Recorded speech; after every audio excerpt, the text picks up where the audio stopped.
મિત્રો, પ્રકૃતિ રસ ઔષધિ ચેનલમાં આપનું સ્વાગત છે। આજે હું તમને મકોઈ જડીબુટ્ટી વિશે જણાવવાનો છું। તેને મકોઈ, કાકમા, કામોની, ગુડકમાઈ, કચમર, પીલુડી, ચરગોટા, કાકમાસી વગેરે કહેવામાં આવે છે। તે બે પ્રકારની હોય છે, એક કાળા ફળવાળી અને બીજી પીળા ફળવાળી।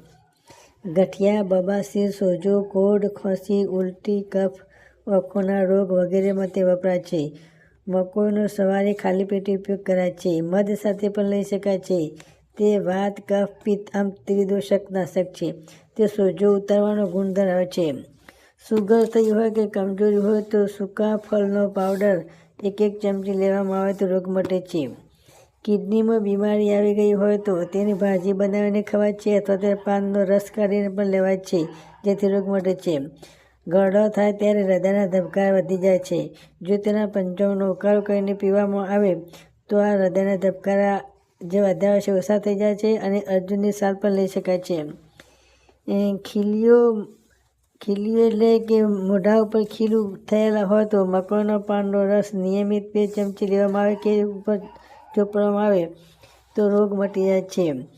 નીંદ ન આવતી હોય તો મકોઈના મૂળનો ઉકાળો કરીને પીવાથી ઊંઘ સારી આવે છે। શરદી, ખાંસી અને શ્વાસ ચડતો હોય તો પાનનો રસ પીવાથી રોગ મટી જાય છે। સૂકી ખાંસી આવતી હોય તો મકોઈના પાનનો રસ કાઢીને પીવાથી રોગ મટી જાય છે। મોઢામાં ચોદા પડ્યા હોય તો મકોઈના પાનને મોઢામાં ચાવવાથી રોગ મટી જાય છે। ખૂની બવાસીર થઈ હોય તો મકોઈના પાનનો રસ કાઢીને નિયમિત લેવામાં આવે 4 દિવસ તો રોગ મટી જાય છે। મૂત્રાશયમાં કોઈ તકલીફ હોય તો કિડનીનો સોજો હોય તો પાનનો રસ પીવાથી રોગ મટી જાય છે। તાવ આવેલો હોય તો મકોઈના પાનનો રસ પીવાથી તાવ ઉતરી જાય છે। ચેચક એટલે કે ક્ષેત્રા માતા થયેલી હોય તો મકોઈના પાનનો ઉકાળો કરીને અથવા તો તેનો રસ કાઢીને લેપ કરવાથી રોગ મટી જાય છે।